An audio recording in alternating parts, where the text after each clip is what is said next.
Assalamualaikum warahmatullahi wabarakatuh. Alhamdulillahi rabbil alamin. Wabihi nasta'inu ala umurid dunya waddin. Wassalatu wassalamu ala ashrafil anbiya'i wal mursalin. Nabiyyina Muhammadin sallallahu alaihi wasallam. Wa ala alihi wa ashabihi wa tabi'in wa man tabi'ahum bi ihsanin ila yaumiddin. Ashhadu an la ilaha illallah wahdahu la syarikalah al-malikul haqqul mubin wa ashhadu anna sayyidana Muhammadan abduhu wa rasuluh shadiqul wa'dil amin. Amma ba'du, faya ayyuhal hadirun, ittaqullaha haqqa tuqatih, wa la tamutunna illa wa antum muslimun.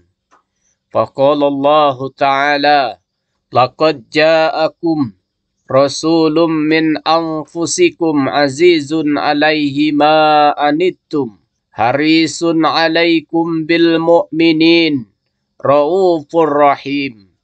Fa in tawallaw faqul hasbiyallah la ilaha illahu alaihi tawakkaltu wa huwa rabbul arsyil azim. Ma'asyiral muslimin rahimakumullah. Alhamdulillah, segala puji bagi Allah Subhanahu wa taala. Salawat dan salam senantiasa kita haturkan kepada Rasulullah sallallahu alaihi wasallam. Semoga kita senantiasa termasuk golongan hamba yang pandai bersyukur dan mendapat syafaat dari Nabi Agung Nabi Muhammad sallallahu alaihi wasallam di hari kiamat. Amin ya rabbal alamin. Saat ini kita sedang berada di bulan Rabiul Awal, yang di Indonesia lebih sering disebut sebagai bulan Maulid. Disebut demikian memang karena dalam bulan ini terjadi sebuah kejadian agung, yang kelahiran Nabi Muhammad sallallahu alaihi wasallam, sosok yang paling mulia di dunia, sosok yang kita diperintahkan untuk senantiasa bersolawat untuk meraih syafaatnya. Bukan hanya kita saja yang bersolawat, malaikat dan Allah pun bersolawat kepada beliau. Hal ini termaktub dalam Al-Quran, surah Al-Ahzab ayat 56. Bismillahirrahmanirrahim. Innallaha wa malaikatahu yusalluna 'alan nabi. Ya ayyuhallazina amanu sallu alaihi wa sallimu taslima. Sesungguhnya Allah dan para malaikatnya bersolawat untuk Nabi. Wahai orang-orang yang beriman, bersolawatlah kamu untuk Nabi dan ucapkanlah salam dengan penuh penghormatan kepadanya. Ma'asyiral muslimin rahimakumullah. Kehadiran Nabi Muhammad sallallahu alaihi wasallam ke dunia ini membawa sebuah misi penting. Di antaranya adalah memperbaiki akhlak manusia. Misi ini menandakan bahwa akhlak menjadi bagian penting dalam kehidupan manusia, karena itulah yang akan membawa perdamaian dan ketentraman dalam setiap interaksi manusia dengan lingkungan sekitar. Rasulullah Shallallahu Alaihi Wasallam bersabda dalam sebuah hadis yang diriwayatkan oleh Bukhari, Al-Baihaqi dan Hakim. Bismillahirrahmanirrahim. Innama bu'istu liutammimma makarimal akhlak. Sungguh aku diutus menjadi Rasul untuk menyempurnakan akhlak mulia. Akhlak menjadi bagian utama dalam bangunan kepribadian seseorang muslim. Sehingga para ulama menyebutkan bahwa al-adabu fauqal ilmi. Bahwa adab, tata krama, akhlak di atas ilmu, yang dalam artian harus didahulukan untuk dimasukkan dalam diri setiap muslim. Dalam pendidikan pun sudah seharusnya mengedepankan aspek efektif, sikap dan karakter dibandingkan aspek kognitif, kepintaran otak.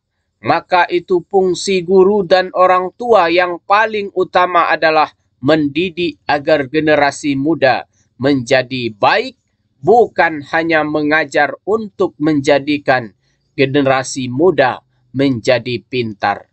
Pendidikan karakter dan akhlak generasi muda di era saat ini menjadi sangat penting, dan hal ini karena tantangan dan godaan zaman di tengah perkembangan teknologi semakin menjadi-jadi. Akibat perkembangan teknologi dan informasi saat ini, ancaman terhadap degradasi moral sangatlah terlihat di depan mata. Kita lihat sebagaimana saat ini akhlak para pemuda sudah mulai tereduksi akibat gaya hidup digital di zaman modern.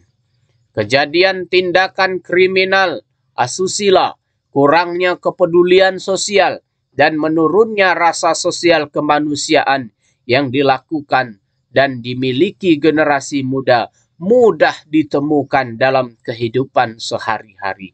Saat ini kita rasakan mereka lebih asik bermain dunia maya dengan ponselnya daripada bersosialisasi di dunia nyata. Kebiasaan berkomentar di media sosial yang tak melihat dengan siapa ia berbicara terbawa dalam kehidupan nyata, sehingga bisa dirasakan mereka menyamakan antara berbicara dengan teman dan berbicara dengan orang yang tua. Gampangnya berkomunikasi, berinteraksi, dan mencari informasi juga sedikit demi sedikit menjadikan para generasi muda menggampangkan berbagai hal. Itu berdampak kepada sikap malas dan mudah menyerah pada tantangan permasalahan yang dihadapi. Mereka terdidik dengan hasil yang instan tanpa perjuangan berat dan menghilangkan etos perjuangan serta sikap tak kenal menyerah. Masyiral muslimin rahimakumullah.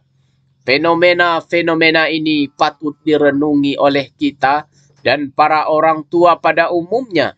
Momentum Maulid Nabi Muhammad sallallahu alaihi wasallam menjadi saat yang tepat untuk kembali memperkuat penjagaan pada akhlak generasi penerus.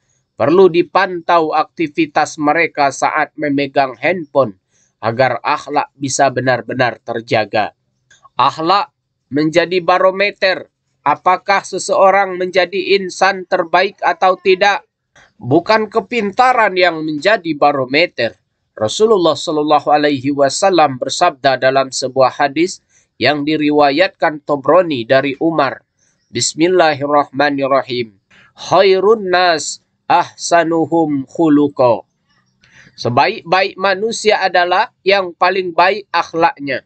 Sudah saatnya di bulan Maulid ini kita kembali meneladani akhlak Nabi yang merupakan suri tauladan terbaik sebagaimana ditegaskan dalam Al-Quran surah Al-Ahzab ayat 21. Bismillahirrahmanirrahim. Laqad kana lakum fi Rasulillahi uswatun hasanah liman kana yarjullaha wal yawmal akhir wa zakarallaha katsira. Sungguh pada diri Rasulullah benar-benar ada suri tauladan yang baik bagimu, yaitu bagi orang-orang yang mengharap rahmat Allah dan kedatangan hari kiamat, serta yang banyak mengingat Allah Subhanahu wa Ta'ala. Masyiral muslimin rahimakumullah. Selain menjadikan Maulid sebagai momentum menjaga akhlak generasi muda, mari jadikan bulan Maulid ini sebagai kesempatan meningkatkan kuantitas dan kualitas bersolawat dan cinta kita kepada Nabi Muhammad.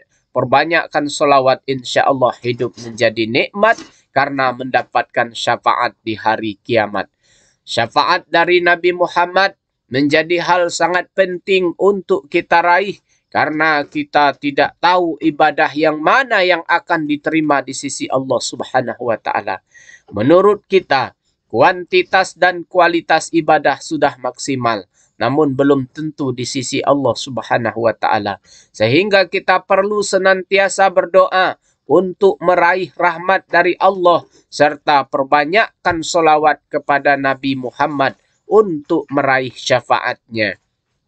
Dalam sebuah hadis yang diriwayatkan oleh Imam Al-Bukhari dan Muslim disebutkan ada seorang sahabat yang mengadu kepada Nabi. Ia merasa tidak rajin dalam menjalankan ibadah, namun punya modal kecintaan kepada Allah dan Rasul-Nya. Jawab Nabi pun sangat menggembirakan. Nabi mengatakan, sahabat tersebut akan dikumpulkan bersama Nabi di hari kiamat. An Anas bin Malikin anna rajulan sa'alan nabiyya sallallahu alaihi wasallam mata sya'atu ya Rasulullah qala ma a'adatta laha qala ma a'adattu laha min kasiri salati wala saumi wala sadaqati walakinni uhibbullah wa rasulahu qala anta ma'aman ahbabta. Dari sahabat Anas, sesungguhnya seorang laki-laki bertanya kepada Nabi, kapan hari kiamat terjadi ya Rasul? Nabi bertanya balik, apa yang telah engkau persiapkan? Ia menjawab, aku tidak mempersiapkan untuk hari kiamat dengan memperbanyak solat, puasa, sedekah. Hanya aku mencintai Allah dan Rasul-Nya. Nabi berkata, engkau kelak akan dikumpulkan bersama orang-orang yang engkau cintai. Hadis riwayat Al-Bukhari dan Muslim. Ma'asyiral muslimin rahimakumullah.